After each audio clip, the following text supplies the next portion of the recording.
Welcome to war of aspirants. स्वागत है आप सभी लोगों का एक बार फिर से इंडियन ज्योग्राफी की भारत के भूगोल की सीरीज़ में। और आज है हमारी 9th क्लास 9वीं class for all competitive exam. जो भी आप एग्ज़ाम दें, चाहे एसएससी का कोई एग्ज़ाम है, चाहे किसी भी स्टेट का कोई वनडे कॉम्पिटिटिव एग्ज़ाम है, कुछ भी एग्ज़ाम है, हर एग्ज़ाम के लिए आपके लिए उपयोगी है और एकदम बेस्ट एक्सप्लेनेशन के साथ हम यहाँ चीज़ों को कराने लग रहे हैं। तो देखिए, इससे पहले ऑलरेडी 8 क्लासेस हो चुकी हैं। यदि आपने वो नहीं देखी हैं तो उनको जा कर के ज़रूर देखिए। आई बटन में आपको प्लेलिस्ट का लिंक मिल जाएगा या आप डायरेक्ट प्लेलिस्ट में जाकर भी देख सकते हैं। तो चलो फिर, लास्ट क्लास में जो हमने बात की थी, हम बात कर रहे थे डिस्प्यूट्स ऑफ इंडिया। जो भारत की सीमाएं हैं, जो भारत की सीमा रेखाएं हैं, उनके जो डिस्प्यूट हैं, उनके जो विवाद हैं, इन सब चीज़ों के बारे में हमने लास्ट क्लास में डिस्कशन किया था। और लास्ट क्लास में जो हमारा डिस्कशन था वो था सर क्रीक के बारे में, कि सर क्रीक को लेकर के भारत और पाकिस्तान के बीच में विवाद क्या है। इसको हमने लास्ट क्लास में समझा था। आप सिलेबस ऑलरेडी जानते हैं, मैं आपको ऑलरेडी समझा चुका हूँ कि ये इंट्रोडक्शन ऑफ इंडिया हम पढ़ रहे हैं फिलहाल। लोकेशन, एक्सपेंशन, अवस्थिति और विस्तार कर चुके हैं। बाउंड्री लाइंस हम अभी कर रहे हैं, ठीक है, बाउंड्री लाइन्स ऑलरेडी कर चुके हैं और फ्रंटियर्स भी हम कर चुके हैं, भारतीय सीमा से लगे देश। और हम, आप देख सकते हैं, सबसे लास्ट में अब हम क्या पढ़ रहे हैं, अब हम पढ़ रहे हैं डिस्प्यूट्स यानी विवाद। अब हम जो आगे अपना टॉपिक कवर कर रहे हैं दैट इज डिस्प्यूट, कि डिस्प्यूट क्या क्या है। और इस डिस्प्यूट के खत्म होते ही इंट्रोडक्शन ऑफ इंडिया का जो पार्ट है, पहली जो यूनिट है, खत्म हो जाएगी। फिर हम किस पे आ जाएंगे, ज्योग्राफिकल रीजन ऑफ इंडिया पे। रोज़ मुझे इसलिए बताना पड़ता है क्योंकि जिससे कि चीज़ें क्लियर रहें कि हम क्या पढ़ रहे हैं और क्या हमें आगे पढ़ना है। तो आए आगे बढ़ जाएं। देखिए, अगला जो विवाद है लेके वो है रन ऑफ कच्छ को लेकर। जो भारत की सीमा का जो अगला विवाद है, जो अगला डिस्प्यूट है, वो किसको लेकर के है, वो है कच्छ का रन को लेकर। ये भी देखिए एक दलदली क्षेत्र है। जो कच्छ का रन है ये भी क्या है, एक दलदली एरिया है। ये भी एक क्या है, एक मार्शी एरिया है, या आप ये कह सकते हैं ये भी क्या है, एक वेट एरिया है। द रन ऑफ कच्छ या कच्छ रन, यहाँ पे लिखना द रन ऑफ कच्छ होना चाहिए। Run of Kutch is also a marshy area. ये भी क्या है, एक दलदली क्षेत्र है। अच्छा, कच्छ का रन जो है वो किस लिए उपयोगी है। देखिए, जो कच्छ का रन है या रन ऑफ कच्छ है वो नमक और पर्यटन, अर्थात it is famous for salt and tourism. ये किस किस चीज़ के लिए फेमस है, ये सॉल्ट के लिए और ये टूरिज्म के लिए फेमस है कि यहाँ पर पर्याप्त मात्रा में नमक पाया जाता है। और यहाँ पर पर्यटन के जो टूरिस्ट आते हैं ना बाहर से, उन लोगों के यहाँ पर भ्रमण करने के लिए, उन लोगों को के लिए यहाँ पर जब वो लोग यहाँ पर आते हैं तो अच्छी खासी टूरिज्म से इनकम भी होती है। एक अच्छा खासा प्लेस है टूरिज्म के लिए कच्छ का रन। तो इन दो चीज़ के लिए फेमस है। इसको लेकर के भी विवाद है, इसको लेकर के भी विवाद बहुत ज़्यादा बढ़ा है। मैं अब आगे आपको एक्सप्लेन करूँगा। पहले जो की पॉइंट्स हैं उनको समझ लेते हैं। देखिए, इस पर बहुत ज़्यादा विवाद बढ़ने के कारण 1968 में 1968 में जब बहुत ज़्यादा इस पर डिस्प्यूट बढ़ गया, बहुत ज़्यादा इस पर कंट्रोवर्सी बढ़ गई, तो उसके बाद जो है इंटरनेशनल कोर्ट ऑफ जस्टिस ने 10% पार्ट, अंतर्राष्ट्रीय न्यायालय ने 10% भाग तो पाकिस्तान को दे दिया और इसका 90% भाग किसके पास है, भारत के पास है। देखिए, जो कच्छ का रन है उसका 90% भाग, उसका 90% पार्ट तो है इंडिया के पास, 90% भाग है उसका भारत के पास, और 10% भाग, इस कच्छ के रन का 10% भाग है पाकिस्तान के पास। ये अंतर्राष्ट्रीय न्यायालय ने दिया था। अभी आगे समझाऊंगा ये सब सारी की सारी चीज़ें। Due to increasing controversy over this in 1968 10% part was given to Pakistan and 90% of it to India. दरअसल कहानी क्या है, कहानी कुछ ऐसी है। देखिए, 9 अप्रैल 1965 को क्या हुआ, 9 अप्रैल 1965 को पाकिस्तान ने ना अचानक से अटैक करके इसके एक भाग पर, यानी जो कच्छ का रन है उसके एक भाग पर कब्जा कर लिया। भारतीय सैनिकों ने अपना क्षेत्र वापस लेने के लिए कार्रवाई की तो क्या छिड़ गया, युद्ध छिड़ गया। लेकिन उसके बाद ब्रिटेन ने हस्तक्षेप किया, ब्रिटेन ने इंटरफियर किया और युद्ध विराम हुआ, यानी सीज फायर हुआ, यानी युद्ध रुका। और मामला फैसले के लिए कहाँ पे चला गया, अंतर्राष्ट्रीय न्यायालय में चला गया। जो मामला था वो कहाँ पे चला गया, वो इंटरनेशनल कोर्ट ऑफ जस्टिस में चला गया। ब्रिटेन ने इंटरवेंशन किया था और उसके बाद मामला कहाँ पे चला गया, अंतर्राष्ट्रीय न्यायालय में चला गया। अब अंतर्राष्ट्रीय न्यायालय का फैसला आया 19 फरवरी 1968 को। इस फैसले के अनुसार कच्छ के रन का 10% पार्ट इसका 10% भाग किसको दे दिया गया? पाकिस्तान को। और शेष 90% भाग किसको मिला? भारत को मिला। On 9th of April 1965 Pakistan suddenly invaded and captured a part of it. Kutch के रण का एक कुछ पार्ट उसने कैप्चर कर लिया। The war broke out when Indian army took action to regain our territory. जब इंडियन आर्मी ने एक्शन लिया अपने क्षेत्र को वापस पाने के लिए। The war broke out when Indian army took action to regain our country. तो क्या छिड़ गया? वॉर छिड़ गया। But Britain's intervention led to a ceasefire. लेकिन ब्रिटेन ने इंटरवेंशन किया और उससे क्या हुआ? युद्ध विराम हुआ, यानी सीज फायर हुआ। And the case was taken to the International Court of Justice for a verdict. According to the decision of the International Court of Justice on 19th February 1968 Pakistan got 10% of the run of Kutch and India got only remaining 90%। तो पहले थोड़ा सा लेके चलते हैं map की तरफ और वहाँ पर चीज़ों को समझने की कोशिश करते हैं। देखिए ये बात कहाँ की है? कच्छ का रन। आखिर हम बात कहाँ की कर रहे हैं? तब बात आगे आपको समझ में। ये इंडिया का मैप है और गुजरात की तरफ चलता हम जानते हैं कच्छ का रन कहाँ पर है? गुजरात में। ये जो कच्छ के रन की जहाँ की मैं बात कर रहा हूँ ये है इस जगह की घटना, यहाँ की। ये देखिए, ये यहाँ की घटना है। यही है कच्छ का रन जहाँ पर विवाद है, जिस जगह जहाँ पर विवाद है। अब मैं आपको दूसरे मैप पे लेकर चलता हूँ, वहाँ और बेटर तरीके से बात समझ में आएगी। ये देखिए, यहाँ से और तरीके से आपको बात समझ में आएगी। मैंने बताया ना, देखो ये है वो कच्छ का रन। उम्मीद है आपको दिख रहा होगा, ये इंडिया का मैप है और ये मुझे पूरी उम्मीद है कि आपको यहाँ पर ये नज़र आ रहा होगा। ठीक है, यही है कच्छ का रन जिसको लेकर के क्या है? डिस्प्यूट है, विवाद है। और ये डिस्प्यूट क्या है? ये डिस्प्यूट कुछ ऐसा है, ज़रा देखने की कोशिश करिए। ये ऐसा डिस्प्यूट है। तो जैसे आप लोग ऑलरेडी जानते हैं, मैं आपको ऑलरेडी समझा, ये बात मैंने आपको ऑलरेडी बताई कि कच्छ का रन जो है, रन ऑफ कच्छ, वो गुजरात में है। और देखो ये जितना भी आपको डैश डैश दिख रहा है ना, ये वाला एरिया जो आपको, जिसमें लाइनिंग दिख रही है आपको, ये लाइनिंग जो दिख रही है येलो कलर में, आपको ये लाइनिंग से जो दिख रही है, यही है रन ऑफ कच्छ। यही क्या है? रन ऑफ कच्छ है। और देखिए ये पूरा का पूरा एरिया, मैं इसको ज़रा करता हूँ क्या, लाइनिंग करता हूँ इसके ऊपर। ये देखो ज़रा ध्यान से, ये पूरा जो है यही है रन ऑफ कच्छ। अब इसका ये 10% पार्ट है पाकिस्तान के पास है। ठीक है, 10% पार्ट किसके पास है? पाकिस्तान के पास है। और शेष 90% पार्ट किसके पास है?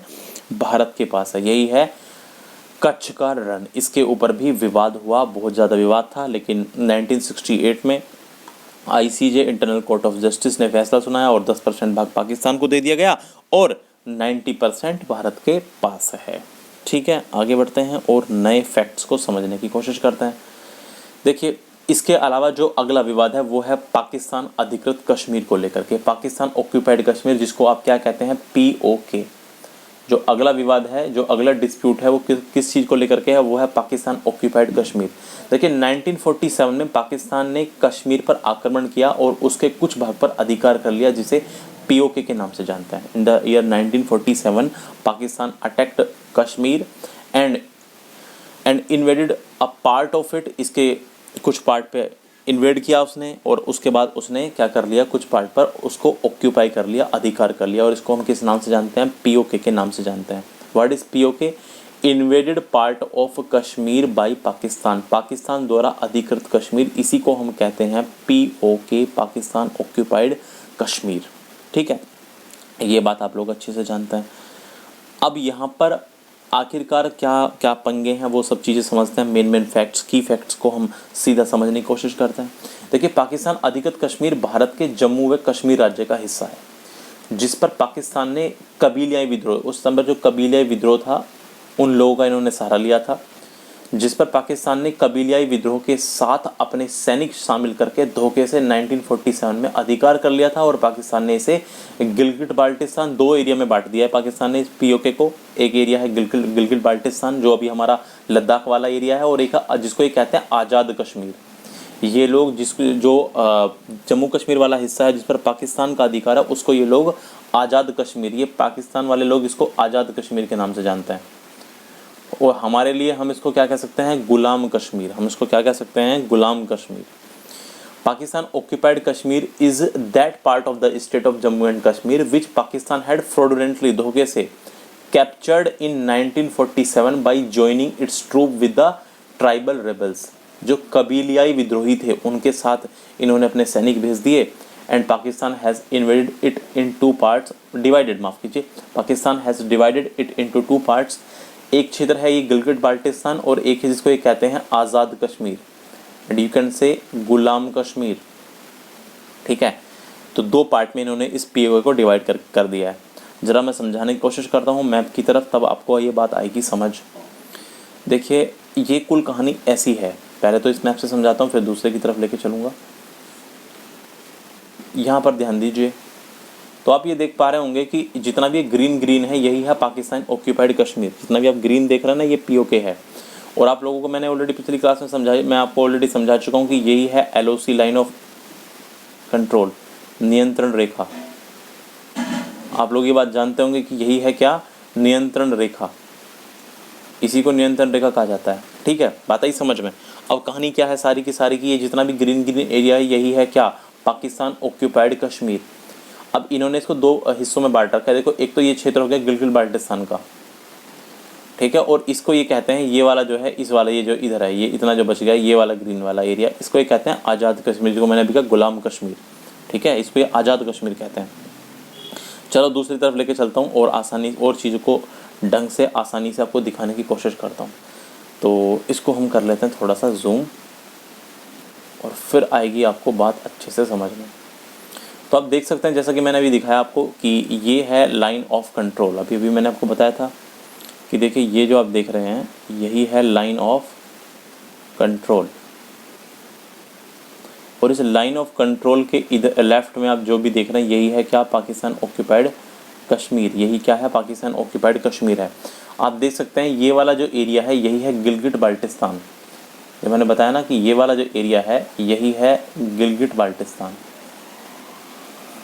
ये वाला जो एरिया है इसको हम कहते हैं, इन्होंने इसको नाम दे रखा है कि गिलगिट बाल्टिस्तान। ये हमारा, ये वैसे लद्दाख है, ये किसका हिस्सा है, लद्दाख का हिस्सा है। ये बात ध्यान रखना, आप लोग ऑलरेडी जानते हैं ये किसका हिस्सा है, ये लद्दाख का हिस्सा। और ये वाला हिस्सा है इसको ये कहते हैं, इस वाले हिस्से को ये लोग कहते हैं आज़ाद कश्मीर, जिसको मैंने क्या कहा, ये है गुलाम कश्मीर।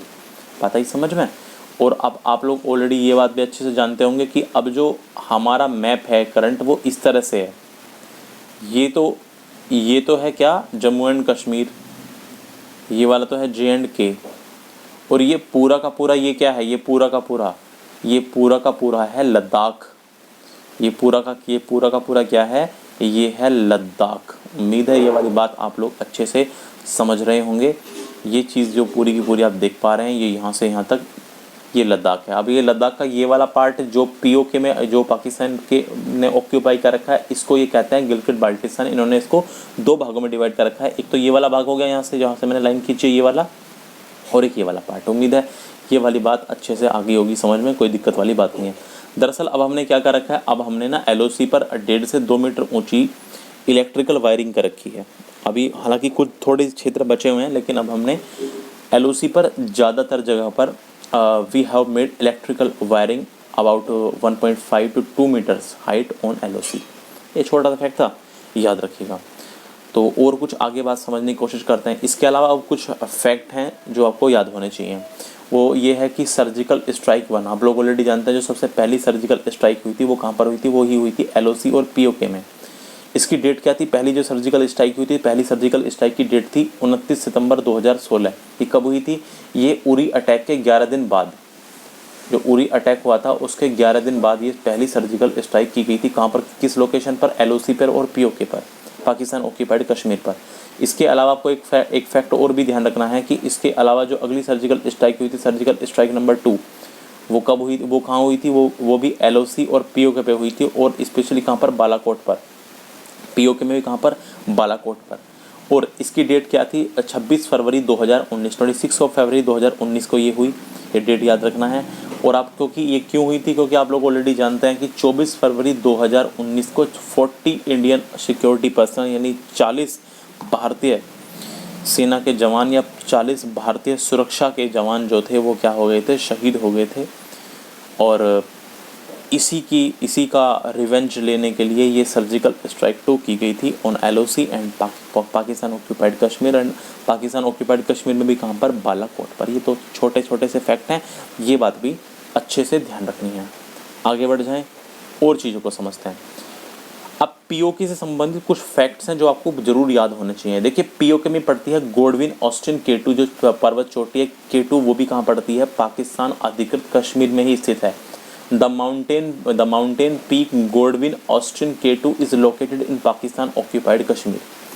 देखिए यदि आपसे जब ये पूछा जाता है कि भारत की सबसे ऊंची पर्वत चोटी क्या है, तो भारत की सबसे ऊंची पर्वत चोटी है गोडविन ऑस्टिन K2। लेकिन समस्या ये है कि वो जो है भारत में यदि हम देखें एक मतलब लीगल तरीके से देखें तो अभी वो भारत में नहीं है, वो कहाँ पर है, पाकिस्तान ऑक्यूपाइड कश्मीर में। हालांकि वो POK भी तो भारत का ही हिस्सा है। तो इसीलिए जो भारत की सबसे ऊंची पर्वत चोटी मानी जाती है, देखिए माउंट एवरेस्ट नेपाल में है, ये समझना ध्यान से। इसीलिए भारत की जो सबसे ऊंची पर्वत चोटी मानी जाती है वो मानी जाती है गोडविन ऑस्टिन K2 को भारत की सबसे ऊंची पर्वत चोटी माना जाता है। लेकिन ये K2 भी कहाँ पर स्थित है, ये K2 भी POK में स्थित है, ये शुद्ध रूप से भारत में स्थित नहीं है। ये कहाँ पर है, पाकिस्तान ऑक्यूपाइड कश्मीर में। लेकिन फिर बात तो वही हो गई ना, अरे पाकिस्तान ऑक्यूपाइड कश्मीर भी तो हमारा ही है। तो इसीलिए हम ये पढ़ते हैं कि भारत की जो सबसे ऊंची पर्वत चोटी है that is K2 Godwin Austin K2। The mountain peak Godwin Austin K2 is located in Pakistan occupied Kashmir. Bharat का एक और चीज़ पॉइंट याद रखना है, इससे पहले ऑलरेडी समझा चुका हूँ पुरानी क्लास में, पीछे क्लासेस में क्या बताया था। इंडिया का नॉर्थ मोस्ट पॉइंट क्या है, भारत का जो सबसे उत्तरी बिंदु है इंदिरा कोल, वो भी कहाँ पर स्थित है, POK में स्थित है। भारत का जो सबसे उत्तरी बिंदु है, इंडिया का जो सबसे नॉर्थ मोस्ट पॉइंट है Indira Col, the north most point of India is also located in POK। मैं आपकी तरफ लेके चलता हूँ, ये देखो ध्यान से, यहाँ पर ये देखिए ऊपर चलते हैं और ये है मैप, और आपको मैं दिखाने की ज़रा कोशिश करता हूँ। देखिए ये है K2। अब आप लोग ऑलरेडी जानते हैं ये जो K2 आप देख रहे हैं ये है K2, ये जो मैंने ये ब्लैक बन रही ये पॉइंट है, ये है K2। अब ये कहाँ पे पड़ता है, ये POK में पड़ता है। आप लोग ऑलरेडी अच्छे से ये बात जानते ही हैं कि भाई जो LOC है वो यहाँ से ऐसे गुजरती है, आप लोग ये बात अच्छे से जानते हैं, जो LOC है वो इस तरह से, ठीक है, ये बात आपको पता है। तो ये K2 कहाँ पे पड़ती है, POK में पड़ती है, ठीक है। उम्मीद है ये बात सबको समझ में आ रही होगी। इसके बाद मैंने किसकी बात करी, इसके बाद हमने बात की इंदिरा कोल की। तो देखिए इंदिरा कोल भी कहाँ पर पड़ता है, POK में ही पड़ता है। जो भारत का सबसे नॉर्थ मोस्ट पॉइंट है वो भी कहाँ पर है, POK में ही है। और जूम कर लेते हैं जिससे कि और दिख जाए अच्छे से। देखिए ये जो पॉइंट आप देख रहे हैं ये यही है, जो बिल्कुल को रेड पॉइंट दिख रहा है ऊपर, यही है इंदिरा कोल। यही क्या है, इंदिरा कोल है, जो भारत का सबसे उत्तरी बिंदु है। इंदिरा कोल भारत का सबसे उत्तरी बिंदु। और ये नीचे जो आप देख रहे हैं ये क्या है, ना ना ना ना, इंदिरा पॉइंट नहीं, ये है केप कोमोरिन कन्याकुमारी में। ये क्या है, ये केप कोमोरिन है। इंदिरा पॉइंट तो अंडमान निकोबार द्वीप आइलैंड के बिल्कुल साउथ में है। ये क्या है, ये है केप कोमोरिन कन्याकुमारी में। ये भारत का मुख्य भूमि का यानी मेन लैंड का सबसे दक्षिणी बिंदु है। और वो ऊपर जो आप देख रहे हैं ये सबसे उत्तरी बिंदु है भारत का, ठीक है। उम्मीद है ये वाली बात भी समझ में सबको आ गई होगी। आगे बढ़ जाएं तो अगला हमारा पॉइंट ये है, बात करते हैं जो अगला विवाद है वो है सियाचिन ग्लेशियर को लेकर। अगला जो विवाद है, जो अगला डिस्प्यूट है वो किसको लेकर के है, वो है सियाचिन ग्लेशियर को लेकर के अगला डिस्प्यूट है। देखिए ग्लेशियर क्या होता है, ग्लेशियर होता है एक बर्फीला क्षेत्र जहाँ पर बर्फ ही बर्फ होती है, एंड आइस या स्नोई एरिया। ग्लेशियर क्या होता है, एक बर्फीला क्षेत्र होता है जहाँ पर बर्फ ही बर्फ पड़ती है, उसको हम ग्लेशियर कहते हैं। अब आप लोगों को पता होना चाहिए कि ग्लेशियर के ही पिघलने से नदियों का निर्माण होता है। The melting of glacier creates river. जब ग्लेशियर पिघलते हैं ना तो उन्हीं से, जैसे आप लोग जानते हैं ना गंगा नदी गंगोत्री ग्लेशियर से निकलती है, ये बात आप लोग ऑलरेडी जानते होंगे, गंगोत्री ग्लेशियर से निकलती है, ठीक है। और आप लोग ऑलरेडी जानते हैं यमुना नदी है वो यमुनोत्री, हमने उसको नाम दे रखा है। खैर ये नाम हम ही दे देते हैं, बाद में ये नाम जो है हमने अपने हिसाब से ही दे रखे हैं। तो ग्लेशियर से ही जब ग्लेशियर पिघलते हैं, क्योंकि जब बर्फ़ होती है तो जब बर्फ़ पिघलती है तो वो किस में कन्वर्ट हो जाती है, नदी बन जाती है, नदी बह जाती है वहाँ से उसके पानी से, ठीक है। जब रिवर सिस्टम आप समझेंगे ना तो रिवर सिस्टम में मैं आपको समझाऊंगा सारी की सारी नदियाँ, कौन सी नदियाँ कहाँ कहाँ से निकलती हैं, पूरा का पूरा मैपिंग के साथ आप पूरी जो जितने भी रिवर हैं, रिवर सिस्टम को हम 3 पार्ट में डिवाइड करके पढ़ेंगे। एक होगा इंडस रिवर सिस्टम यानी सिंधु घाटी का नदी तंत्र, एक होगा नॉर्दर्न इंडिया का यानी उत्तर भारत का नदी तंत्र, इसको आप कह सकते हैं जो गंगा नदी का है, गंगा नदी का जो नदी तंत्र है उसके बारे में पढ़ेंगे, गंगा रिवर सिस्टम के बारे में पढ़ेंगे यानी नॉर्थ इंडिया का, और उसके बाद हम पढ़ेंगे साउथ इंडिया का जो रिवर सिस्टम है उसके बारे में। 3 पार्ट में डिवाइड करके हम पढ़ेंगे रिवर सिस्टम को भी, ठीक है। आगे बढ़ते हैं, पहले जो बात कर रहे हैं उस पर फोकस करते हैं। तो बात हम कर रहे हैं सियाचिन ग्लेशियर की। जो अगला विवाद है भारत का पाकिस्तान के साथ, दैट इज़ सियाचिन ग्लेशियर। देखिए सियाचिन ग्लेशियर की जो लंबाई है वो 72 किलोमीटर है, जो लेंथ है वो कितनी है, वो 72 किलोमीटर है, ठीक। और इसकी जो चौड़ाई है वो 2 से 3 किलोमीटर है, जो उसकी चौड़ाई है, जो उसकी विड्थ है वो कितनी है, 2 to 3 किलोमीटर है, और ऊंचाई लगभग कितनी है, 5700 मीटर। तो आप ये देख सकते हैं कि इसकी जो ऊंचाई है वो लगभग 5 किलोमीटर और 700 मीटर यानी मोर देन 5 किलोमीटर है। 5700 मीटर के आसपास इसकी क्या है, हाइट है सियाचिन ग्लेशियर की। अब की पॉइंट क्या है, की पॉइंट ये है, देखिए आप लोग एक बात ध्यान से समझिए, अभी मैंने आपको समझाया कि इसकी जो हाइट है वो कितनी है, 5 किलोमीटर से भी ज़्यादा है, 5700 मीटर है। तो आप लोग एक बात खुद समझिए, आप लोगों को ये पता होगा कि जब भी ऊंचाई पर जाते हैं, जब भी हाइट पर जाते हैं, तो ऑक्सीजन की जो मात्रा होती है, O2 की जो मात्रा होती है, मात्रा लिख लेना, ठीक है, मात्रा, O2 की जो मात्रा होती है वो कम होती जाती है। इसीलिए ये याद रखना, सियाचिन ग्लेशियर पर लगभग 15% ऑक्सीजन की कमी हो जाती है। किसके कंपैरिजन में, धरती की सतह पर जो अर्थ की लेयर है, अर्थ के मुकाबले, धरती के मुकाबले, यानी मेरे कहने का मतलब जो अर्थ की लेयर है जहाँ पर हम हैं, यहाँ के मुकाबले सियाचिन ग्लेशियर पर लगभग 15% ऑक्सीजन कम होती है। The level of oxygen O2 decreases when it goes to a higher altitude, जैसे आप ऊंचाई पर जाते हैं। Therefore there is a shortage about 15% oxygen on the Siachen glacier than the oxygen present on the surface of the earth. इसके मुकाबले वहाँ पर 15% के आसपास ऑक्सीजन जो है वो क्या होती है, कम मिलती है। ओके, चलिए अब कहानी क्या है, सियाचिन ग्लेशियर कहाँ है इसको ज़रा देख लेते हैं, मैप पे समझने की कोशिश कर लेते हैं। ये है, आप देख पा रहे होंगे, ये इंडिया का बिल्कुल नॉर्थ एरिया है, यही वाला वो जम्मू कश्मीर। हालांकि ये जो मैप है ये तो पुराना है, मैं आपको सीधा नया ड्रॉ करके बता रहा हूँ। ये फ़िलहाल कुछ अब इस तरह से, ये है जम्मू कश्मीर वाला, ऊपर वाला एरिया लद्दाख का है, ये वाला जो पूरा एरिया है ये लद्दाख का है। तो अभी सियाचिन ग्लेशियर कहाँ पड़ता है, ये आपसे पूछा जाएगा अब सियाचिन ग्लेशियर किसका हिस्सा है, तो अब सियाचिन ग्लेशियर जम्मू कश्मीर नहीं, Siachen glacier is a part of, ये जितना भी आप पीला पीला ये यहाँ पर दिख रहे हैं ना, जितना भी आपको ये येलो दिख रहा है, दैट इज़ सियाचिन ग्लेशियर। और ये अब लद्दाख का हिस्सा है, किसका है, लद्दाख में पड़ता है। सियाचिन ग्लेशियर कहाँ पर पड़ता है, अब लद्दाख में पड़ता है, यही है सियाचिन ग्लेशियर। क्योंकि आप लोग ऑलरेडी जानते हैं, ये जो आप देख रहे हैं ये LOC लाइन ऑफ कंट्रोल है, ये वाली क्या है, लाइन ऑफ कंट्रोल LOC है। तो इसी को लेकर भी कुछ थोड़े बहुत विवाद हैं, वो विवाद क्या हैं ज़रा उनको समझने की कोशिश करते हैं। पहले तो कुछ छोटे छोटे पॉइंट हैं उनको समझ लेते हैं इससे संबंधित। देखिए एक रिवर है नुब्रा रिवर, एक नदी है जिसका नाम है नुब्रा नदी। इस नुब्रा नदी का जो उद्गम होता है, ये जो ओरिजिनेट होती है नुब्रा नदी, इसी सियाचिन ग्लेशियर से निकलती है। ये नुब्रा नदी क्या है, देखिए नुब्रा नदी श्योक नदी की सहायक नदी है, और श्योक नदी आप लोग जानते होंगे ये सिंधु नदी की सहायक नदी है। The Nubra river originates from the Siachen glacier and Nubra river is a tributary या helping river of Shyok river, and the Shyok river is a tributary of Indus river. जो श्योक रिवर है वो किसकी हेल्पिंग रिवर है, इंडस रिवर की। नहीं आई बात समझ, मैप से बात समझ में आ जाएगी। पहले समझो ये सहायक नदी क्या होता है, सहायक नदी क्या होती है, ट्रिब्यूटरी क्या होती है। देखिए जब कई छोटी छोटी नदियाँ जब बड़ी नदियों में जाकर के समाहित हो जाती हैं, जब कई छोटी छोटी जो नदियाँ होती हैं वो मिल जाती हैं, बड़ी नदियों में जाकर के मिल जाती हैं, तो उन छोटी छोटी नदियों को, उन बड़ी नदियों की क्या कहते हैं, सहायक नदी कहते हैं, उपनदी कहते हैं।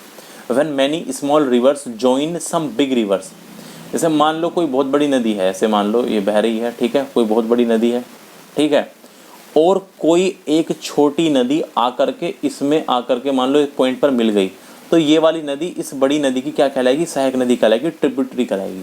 बात यही समझ में, हेल्पिंग रिवर कहलाएगी। तो ये तो बात मुझे उम्मीद है ये बात समझ में आ रही होगी। अब देखिए मैप की तरफ लेके चलता हूँ, जो मैंने आपको नुब्रा रिवर की बात बताई उसको ज़रा समझाने की कोशिश करते हैं।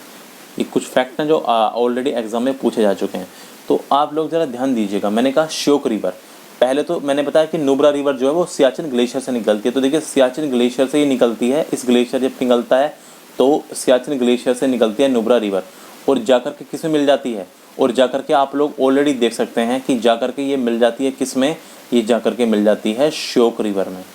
देखिए श्योक रिवर भी, जो श्योक रिवर है वो भी सियाचिन ग्लेशियर के ही एक पार्ट से निकल के आती है। वो भी रिम ग्लेशियर जो है, जो सियाचिन ग्लेशियर का पार्ट है, देखो यहाँ से निकलती है। ये आ रही, जो मैं अब ड्रॉ कर रहा हूँ इसको मैं अलग कलर से ड्रॉ करता हूँ जिससे कि इनके बीच में ना आपको फ़र्क दिखे। मैं रेड से ड्रॉ कर रहा हूँ श्योक को। देखिए इधर से आ रही है श्योक रिवर, ये आप देख सकते हैं ऐसे, और ये जो श्योक रिवर आ रही है और इस तरह से ये श्योक रिवर इस तरह से बहती है, इस तरह से श्योक रिवर बहती है। ये देखो ध्यान से देखना, ये देखो, और ये श्योक रिवर भी आगे जाके मिल जाएगी इंडस रिवर में। देखो यहाँ पर जाके इंडस रिवर में, सिंधु नदी में मिल गई। तो देखो ये नुब्रा रिवर तो किस में जाके मिल गई, श्योक नदी में। तो श्योक नदी की क्या हो गई, सहायक नदी हो गई। और इधर से जा रही है बहुत लंबी नदी, ये इंडस, जो मैं अब ड्रॉ कर रहा हूँ रेड से, ये इंडस है, ये इंडस रिवर देख रहे हैं आप, ये फिर पाकिस्तान में चली जाती है। तो श्योक नदी किसकी सहायक नदी है, इसीलिए मैंने आपको ये पॉइंट समझाया है कि देखिए जो नुब्रा रिवर है, नुब्रा रिवर जो सहायक नदी है वो किसकी है, ये है श्योक नदी की, ठीक है, श्योक की। ये नुब्रा रिवर किसकी सहायक है, श्योक की है। और श्योक नदी किसकी सहायक है, ये है सिंधु नदी की, ये सिंधु नदी की सहायक नदी है। तो उम्मीद है ये वाली बात अच्छे से समझ में आ गई होगी। I am repeating once again कि देखिए ध्यान से समझना है, जो नुब्रा रिवर है वो नुब्रा रिवर किसकी ट्रिब्यूटरी है, वो है श्योक की, यानी सबसे छोटी जो है वो क्या है, नुब्रा, यानी, और वो किसकी ट्रिब्यूटरी है, श्योक रिवर की। वो किसकी है, श्योक की। और श्योक रिवर किसकी ट्रिब्यूटरी है, ये है इंडस रिवर की, सिंधु नदी की। उम्मीद है ये वाली बात समझ में आ गई होगी, ठीक। इसीलिए समझाया मैंने आपको भी यहाँ पर बताया था कि नुब्रा का उद्गम जो होता है वो सियाचिन ग्लेशियर से होता है, बताया ना कि सियाचिन ग्लेशियर से निकलती है। और नुब्रा नदी श्योक नदी की सहायक नदी, और श्योक नदी सिंधु नदी की सहायक नदी है। उम्मीद है ये वाली बातें भी समझ में आ रही होंगी। आगे बढ़ते हैं और चीज़ों को समझने की कोशिश करते हैं। सियाचिन ग्लेशियर जो स्थित है, देखिए जो सियाचिन ग्लेशियर है वो ट्रांस हिमालय की काराकोरम श्रेणी में स्थित है। अब ये बात नहीं आई होगी समझ में कि ट्रांस हिमालय क्या है, काराकोरम श्रेणी क्या है। अब ये बात, अब यहाँ पर इस बात पे आप अटकोगे। देखिए आपको हिमालय सिस्टम में आपको पूरा का पूरा जब पर्वत पढ़ाऊंगा, पर्वत श्रेणियाँ पढ़ाऊंगा, वहाँ पर ये चीज़ें बहुत डिटेल में समझोगे, लेकिन अभी भी मैं इनके बारे में थोड़ी थोड़ी बातें बता देता हूँ। जो सियाचिन ग्लेशियर है वो किसका पार्ट है, Siachen glacier is a part of Karakoram range, Karakoram श्रेणी का पार्ट है। और किसमें, जो कहाँ पड़ता है, ट्रांस हिमालय में। अब सबसे पहले तो ये समझना है कि ट्रांस हिमालय क्या है। सबसे पहले जो समझने वाली बात हो गई है यहाँ पर वो ये हो गई है कि ये जो मैंने अभी बोला ट्रांस हिमालय, तो ये ट्रांस हिमालय क्या चीज़ है, पहले तो इसको समझना है, ठीक है। व्हाट इज़ ट्रांस हिमालय, इसको पार हिमालय भी कहते हैं, ट्रांस हिमालय को हिंदी में हम कहते हैं पार हिमालय, इसको पार हिमालय भी कह दिया जाता है। तो सबसे पहले तो पढ़ना समझना है कि ट्रांस हिमालय क्या है, उसके बाद समझना है कि काराकोरम श्रेणी क्या है, क्योंकि जब तक नहीं समझेंगे तो तब तक तो फिर केवल और केवल ये क्या हो जाएगा, एक लिखी हुई लाइन रह जाएगी कि काराकोरम रेंज क्या है। तो ये दो बातें अभी हमें आगे समझनी है, तो अब ध्यान दीजिएगा जो बात मैं समझाने की कोशिश कर रहा हूँ, ठीक है। देखिए सबसे पहले ये समझो जो हिमालय है, ये जो हिमालय है वो 4 समानांतर पर्वत श्रेणियों से मिलकर बना है, यानी the Himalaya consist mainly 4 parallel mountain range. देखिए हिमालय में 4 पर्वत श्रेणियां हैं लगातार, हिमालय जो है उसमें 4 पर्वत श्रेणियां हैं। कौन कौन, देखो हिमालय में 4 पर्वत श्रेणियां, मान लो जैसे मैंने एक ये ड्रॉ की रेड, समझ लो, पहले मैं अपने तरीके से समझा रहा हूँ फिर आपको मैप पे लेके चलूंगा। एक रेड मैंने ड्रॉ की और फिर ये मैंने ग्रीन एक ड्रॉ की, इस तरह से समझा रहा हूँ कि हिमालय जो है वो किस तरह से बना हुआ है, ठीक है। और फिर थोड़ा थोड़ा ये टूटा हुआ हिस्सा, ये 3 हो गई, 3 सीरीज। देखिए बिल्कुल 3 पैरेलल हैं ये चीज़ें। ये जो मैं बीच बीच में खाली स्थान है तो मैं इस वजह से इनको ऐसे ही बना रहा हूँ क्योंकि बीच बीच में जगह जो है समतल भी हैं इनमें, ठीक है। और ये तो 3 हुई, और एक चौथी, एक फोर्थ को और यहाँ पर हम ड्रॉ कर लेते हैं, वो यहाँ पर देखिए ध्यान से। तो ये एक तो ये है, एक रेड, एक ग्रीन और ये ब्लैक। अब जरा ध्यान से समझो, हिमालय मुख्य रूप से 4 समानांतर पर्वत श्रेणियों से मिलकर बना और ये चारों हैं ट्रांस हिमालय। देखो इसको हम कहते हैं ट्रांस हिमालय, मैप पे समझाऊंगा आगे जब वहाँ और बढ़िया समझ में आएगा। ट्रांस हिमालय, ये जो पर्वत श्रेणी है, ये जो सीरीज हैं, ये आप जो देख रहे हैं पर्वतों की जो श्रृंखलाएं हैं, इसको हम कहते हैं ट्रांस हिमालय। अब ये जो आप रेड में देखा आपने, ये है वृहद हिमालय, महान हिमालय, ग्रेट हिमालय। ये वृहद हिमालय जो मैंने अभी आपको बताया, जो मैंने रेड में आपको खींच के बताया। इसके अलावा जो मैंने आपको ये ग्रीन में बताया है, ये है मध्य हिमालय, इसको अब लघु हिमालय भी कहते हैं। और ये जो सबसे नीचे है ब्लैक में, ये है शिवालिक, ये है शिवालिक श्रेणी। तो इन 4 चीज़ों से मिलकर बना है हिमालय। हिमालय मुख्य 4 समानांतर पर्वत श्रेणियों से मिलकर बना। ये चारों पर्वत श्रेणी हैं ट्रांस हिमालय, वृहद हिमालय, इसको महान हिमालय भी कहा जाता है, मध्य हिमालय, इसको लघु हिमालय भी कहा जाता है, और चौथी है शिवालिक।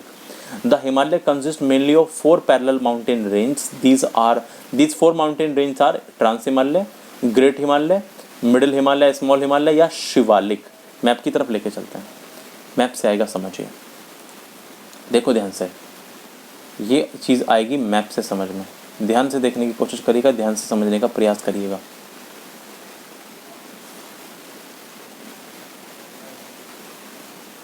देखिए अब कहानी क्या है, किस तरह से आप इस चीज़ को समझ पाएंगे। मैंने अभी आपको जो बात समझाई वो सेम चीज़ यहाँ पर भी लागू होती है। देखिए ध्यान से, अब यहाँ ऑलरेडी आप देख पा रहे होंगे कि ये जो सबसे नीचे है, जो आपको लिख रहा है आउटर हिमालय दिख रहा है ना, ये सबसे नीचे देखो आउटर हिमालय, ये वाली देखो ध्यान से, ये वाला, ये देखिए ये वाली जो श्रेणी है, ये वाली, ये हिमालय, ये पूरा का पूरा हिमालय है। आप लोग जानते हैं भारत के उत्तर में हिमालय है।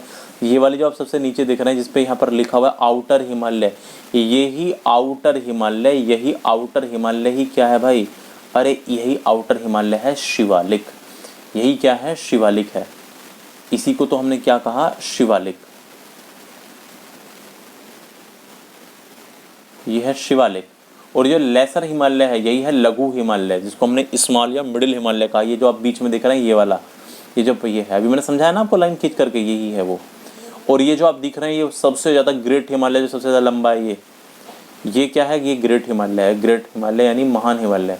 और इसके अलावा भी अभी 3 देखिए, मैं इनको ड्रॉ कर रहा हूँ अपने हिसाब से, वापस आपको दिखाने की, समझाने की कोशिश करता हूँ। देखिए ये मैंने एक यहाँ पर ड्रॉ की है रेड, ये आपको रेड ऑलरेडी दिख रही होगी, ये जो जहाँ पर मैंने अभी ड्रॉ किया रेड है। और अब मैं एक ड्रॉ करता हूँ थोड़ी सी, आपको हो सकता है ब्लू दिखे, उम्मीद है दिखी होगी ब्लू हल्की सी। और एक मैंने अभी ड्रॉ किया यहाँ पे, ये ग्रीन, पता नहीं आपको इसमें डिफरेंस नज़र आ रहा है या नहीं आ रहा। चलो मैं इसको नीचे भी रेड ड्रॉ करता हूँ, जिससे कि दिखे ये ग्रीन। तो ध्यान से समझो, यहाँ पर मैंने 3 चीज़ें आपके सामने ड्रॉ की हैं, 3 चीज़ों को मैंने आपके सामने यहाँ पर ड्रॉ किया है। तो ये जो आपको सबसे ऊपर है, यही है काराकोरम रेंज। देखो ध्यान से, ये ना नंबर 1 पे यही है काराकोरम रेंज। और देखो इसी काराकोरम रेंज में यहाँ पर स्थित है क्या, यहाँ पर स्थित है क्या, ये सियाचिन ग्लेशियर। ट्रांस हिमालय में भी 3 श्रेणियाँ हैं। आगे ज़रा ध्यान से समझना मेरी बात को। सियाचिन ग्लेशियर के जो ट्रांस हिमालय है, उसमें भी आप पाएंगे कि 3 श्रेणियाँ हैं। ट्रांस हिमालय में भी 3 श्रेणियाँ हैं। कौन कौन सी हैं, ज़रा ध्यान से समझना। ट्रांस हिमालय के अंतर्गत महान हिमालय के उत्तर में, अभी समझाया मैंने, देखो आप लोग ऑलरेडी जानते हैं। देखो एक है महान हिमालय, ठीक है, उसके बाद ये क्या है, उसके बाद ये है लघु हिमालय, उसके बाद ये है शिवालिक, ठीक है, ये क्या है, शिवालिक। और मैंने बताया कि इसके भी उत्तर में, इसके भी कहाँ, उत्तर में, इसके भी उत्तर में ये है जो मैंने आपको अभी आपको स्काई ब्लू या ब्लू दिख रहा होगा, ये है ट्रांस हिमालय, यही है ट्रांस हिमालय। और इस ट्रांस हिमालय में के अंतर्गत भी 3 श्रेणियां हैं। इस ट्रांस हिमालय में भी, इसमें भी 3 पर्वत श्रेणियों को शामिल किया गया। इनमें जो सबसे ऊपर वाली है, यही है काराकोरम, यही है काराकोरम पर्वत श्रेणी। ये जो बीच वाली आप देख रहे हैं, ये है लद्दाख पर्वत श्रेणी। और जो सबसे नीचे है 3 नंबर पर, यही है जास्कर श्रेणी। और इन तीनों श्रेणियों से मिलकर, इन तीनों रेंजेस से मिलकर, इन तीनों रेंजेस को मिलाकर के क्या कहा जाता है, ट्रांस हिमालय कहा जाता है। इनसे ही मिलकर बनता है ट्रांस हिमालय, यही है ट्रांस हिमालय। वापस समझाने की कोशिश कर रहा हूँ। देखिए ये सारा का सारा है हिमालय, और हिमालय की 4 समानांतर श्रेणी हैं। एक तो ये शिवालिक है, ये लघु हिमालय है, और ये महान हिमालय है। ठीक है, बात आई समझ।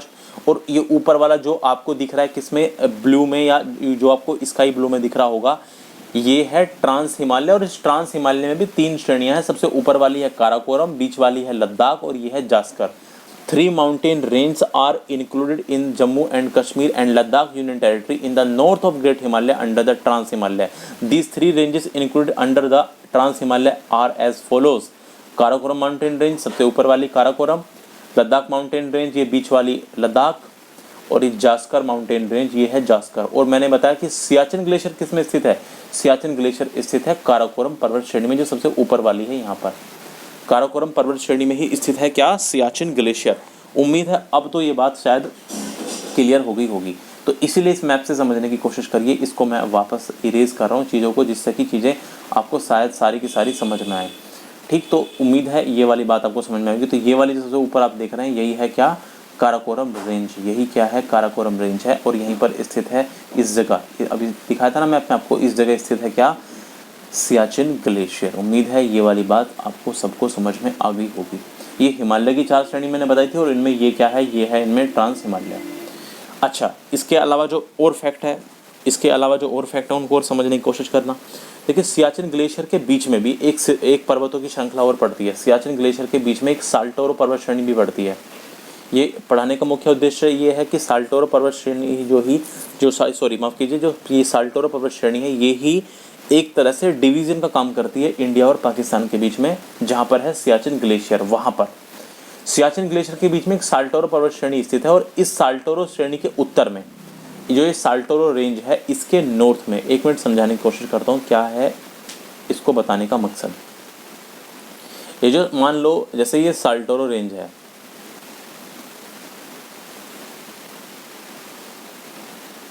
ये पहाड़ों की मान लो एक साल्टोरो श्रृंखला है। इस साल्टोरो रेंज के उत्तर में, यानी इधर यहाँ पर नॉर्थ में, इस साल्टोरो रेंज के इधर नॉर्थ में, इसके पूर्व में इधर ईस्ट में, इसके पूर्व में, और इसके दक्षिण में, इसके साउथ में, इसके दक्षिण में, साल्टोरो श्रेणी के उत्तर, पूर्व और दक्षिण के हिस्से के जो ग्लेशियर है, क्योंकि मैंने बताया कि साल्टोरो रेंज स्थित है इसी सियाचिन ग्लेशियर में। तो इस साल्टोरो रेंज पर ये जो हिस्सा पूर्व ऊपर वाला, नॉर्थ का, ईस्ट का और साउथ का, ये इस हिस्से पर अधिकार है इंडिया का। लेकिन इसका जो ये वेस्टर्न हिस्सा है, इसका जो पश्चिमी हिस्सा है, ये वाला इधर वाला जो पश्चिमी हिस्सा है, वेस्ट वाला, इस पर अधिकार है पाकिस्तान का। अर्थात ये साल्टोरो श्रेणी जो है, ये सियाचिन ग्लेशियर को बांटने का काम करती है। ये जो साल्टोरो रेंज है, ये सियाचिन ग्लेशियर को बांटने का काम करते हैं कि इधर वाला जो हिस्सा ये पाकिस्तान की तरफ है। Saltoro mountain range is located in the middle of the Siachen glacier and glacier in the north. उस ग्लेशियर के नॉर्थ में, इस ग्लेशियर का नॉर्थ पार्ट, ईस्ट पार्ट और south part of Saltoro range is owned by India. ये तो इंडिया के द्वारा, इंडिया का इस पर हमारा अधिकार है पूरा पक्का। लेकिन इसका जो वेस्टर्न पार्ट है उसको ऑक्यूपाई कर रखा है पाकिस्तान ने। That is the Saltoro range divides the Siachen glacier. इस सियाचिन ग्लेशियर को डिवाइड करने का काम करती है। मैप की तरफ जरा निगाह डालिए, मैप की तरफ देखिए। ये आपके सामने मैप है JNK और लद्दाख का। ठीक, देखो ध्यान से, समझने की कोशिश करना तो बात समझ में आएगी। मैं आपको जरा ड्रॉ करके दिखाऊंगा कहाँ की मैं बात कर रहा हूँ। देखिए, आप लोग ऑलरेडी जानते हैं, जो वाइट वाइट आपको दिख रहा है ना, ये जो आपको वाइट दिख रहा है, ये वाला, ये है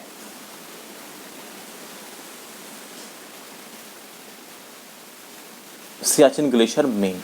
ठीक है, और इसी के पास, इसी मैं थोड़ा हटाता हूँ वापस से और अच्छे तरीके से समझाने की कोशिश करता हूँ। अभी आपको मैंने बताया कि यही है सियाचिन ग्लेशियर,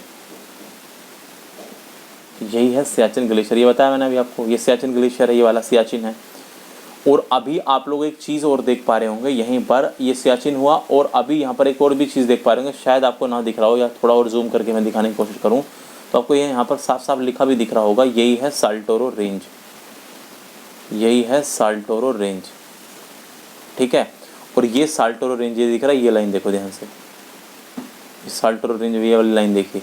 ये साल्टोरो रेंज डिवीज़न का काम करती है सियाचिन के और ये पाकिस्तान के बीच में। हमारा ये जो साल्टोरो रेंज है, ये किस किस का डिवीज़न करती है, सियाचिन ग्लेशियर को अलग करती है पाकिस्तान से। यही बात मैंने अभी आपको समझाने की कोशिश की थी। अब आप आराम से यहाँ पर देखिए ध्यान से। ये साल्टोरो रेंज जो, ये साल्टोरो रेंज ही निर्धारित करती है सियाचिन ग्लेशियर का जो पार्ट है कि कौन सा सियाचिन ग्लेशियर का हिस्सा हमारी तरफ है और कौन सा थोड़ा बहुत जो पार्ट है वो उनकी तरफ है। ये साल्टोरो रेंज ही डिसाइड करती है। मुझे उम्मीद है ये वाली बात आपको समझ में आएगी, ये वाली बात आपको दिखी होगी ढंग से। ठीक है, इसलिए मैंने कहा कि साल्टोरो श्रेणी सियाचिन ग्लेशियर को बांटने का काम करती है।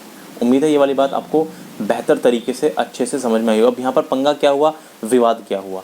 देखिए इन द ईयर 1984 1984 में क्या हुआ कि पाकिस्तान ने जापान और जर्मनी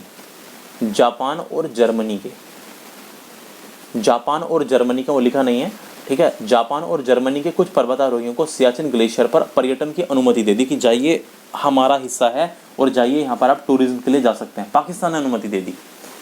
लेकिन पाकिस्तान कौन होता है भाई यहाँ पर टूरिज्म के लिए अनुमति देने वाला?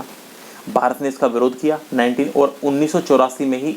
इसके बाद भारत और पाकिस्तान की सेनाएं आमने सामने आ गई और यहाँ पर चला गया ऑपरेशन मेघदूत। यहाँ पर ऑपरेशन मेघदूत चला गया सियाचिन में ही। बहुत इंपॉर्टेंट है, ये ध्यान रखना। In 1984, Pakistan allowed some Japanese and some German mountaineers to visit the Siachen Glacier. India opposed this, and in 1984, a clash took place between the Indian Army, the Army of India, लिखना, the Army of India and Pakistan. And the Indian Army carried out Operation Meghdoot. Operation Meghdoot चलाया गया था और इस operation Meghdoot यानी ये operation Meghdoot क्या था कि दरअसल हमारी इंडियन आर्मी के ही एक बहुत बड़े अफसर, उनके हाथ में एक ब्लूप्रिंट उनको एक मिल चुका था, उनको एक कुछ साक्ष्य मिला था कि जिसमें पाकिस्तान ने एक जर्मन नागरिक को, एक जर्मनी के नागरिक को मैप दे रखा था कहाँ का, सियाचिन का, और ये लोग यहाँ पर टूर के लिए आए थे।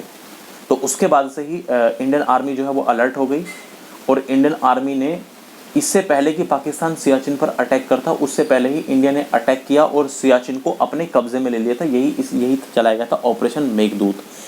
इसके बारे में और डिटेल से हम जो हमारी आगे आने वाली क्लासेस हैं, जब हम पर्वत श्रेणियों के बारे में पढ़ेंगे, वहाँ पर मैं इस चीज़ के बारे में आपको और डिटेल से समझाने की कोशिश करूँगा।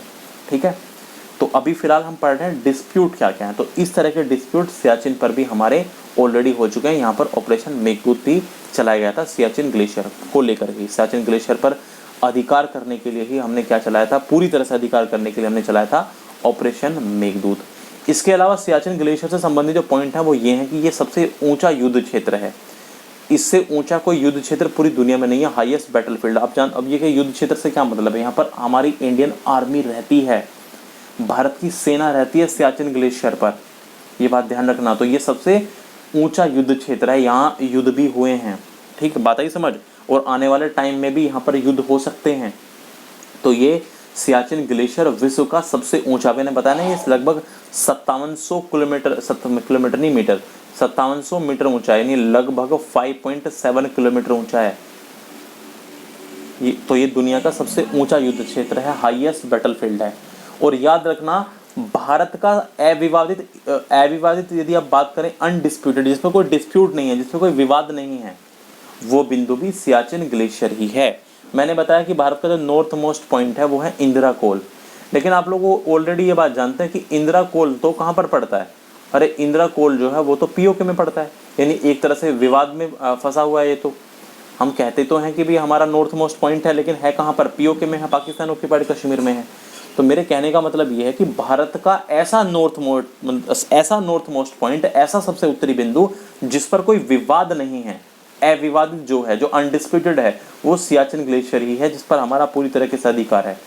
इंडिया का सबसे नॉर्थ मोस्ट पॉइंट वो क्या है? सियाचिन ग्लेशियर है, जिस पर कोई विवाद नहीं है। ये बात भी आप लोग अच्छे से ध्यान रखिएगा, समझ के चलिएगा। उम्मीद है ये सारी की सारी बातें जो मैंने अब तक आपको बताई हैं, ये सब चीज़ें आपको समझ में आई होंगी। कल जो अब हम अगली क्लास में हम बात करेंगे, वो हम बात करेंगे इंडस रिवर को लेकर के। वो हम किसको लेकर के बात करेंगे? सिंधु नदी को लेकर के बात करेंगे कि सिंधु नदी को लेकर के क्या विवाद है। ठीक है, आपने पढ़ा होगा सिंधु जल समझौता हुआ, इसके बारे में अब हम अपनी अगली क्लास में हम बात करेंगे कि किस किस तरह से सिंधु जो जल समझौता हुआ था वो क्या था, किस तरह से इसके ऊपर विवाद है, क्या है ये आखिरकार जो इंडस वाटर ट्रीटी है ये क्या है। तो ये चीज़ हम करेंगे अपनी अगली क्लास में डिस्कस। तो अभी आज की क्लास में हमने क्या क्या डिस्कस किया है? हमने डिस्कस किया रन ऑफ कच्छ को लेकर के क्या विवाद है। इसके बाद हमने डिस्कस किया कि पीओके को लेकर के क्या विवाद है। ठीक है, सबसे पहले हमने रन ऑफ कच्छ के बारे में समझा था आज, और फिर हमने समझा था कि पीओके को लेकर के क्या विवाद है। ये सारी की सारी चीज़ें हम समझते आए आज। हमने सियाचिन ग्लेशियर को समझा कि सियाचिन ग्लेशियर को लेकर के क्या विवाद है। तो ये चीज़ें हमने आज अपनी क्लास में क्या की हैं, कवर की हैं। तो चलिए फिर अब हम आप लोगों से मिलेंगे अगली क्लास में अपने पार्ट नंबर 9 में, जहाँ पर हम बात करेंगे कि इंडस रिवर को लेकर के क्या विवाद है। और जैसे ही इंडस रिवर का जो डिस्प्यूट है उसको हम ख़त्म करेंगे तो हमारा जो ये डिस्प्यूट वाला पोर्शन है वो लगभग क्या हो जाएगा, ख़त्म हो जाएगा। ठीक है, तो उम्मीद है आप लोगों को चीज़ें समझ में आ रही होंगी। जो चीज़ें नहीं समझ में आ रही हैं तो प्लीज़ आप लोग कमेंट करके पूछ सकते हैं। तो चलिए, it's all for the day, यहीं तक रखते हैं हम अपनी अपनी क्लास को। अब हम आप लोगों से मिलेंगे अपनी नेक्स्ट क्लास में। और एक बात और ध्यान रखना, यदि पुरानी क्लासेस में कोई भी चीज़, इससे पहले भी जो क्लासेस हैं, यदि वहाँ पे आपको कोई चीज़ नहीं समझ में आई है तो आप कमेंट कर सकते हैं, पूछ सकते हैं कि कोई चीज़ यदि आप क्लियर नहीं होती है। ठीक है जी, तो चलो फिर यहीं तक रखते हैं। आपका क्लास में जुड़ने के लिए बहुत बहुत धन्यवाद।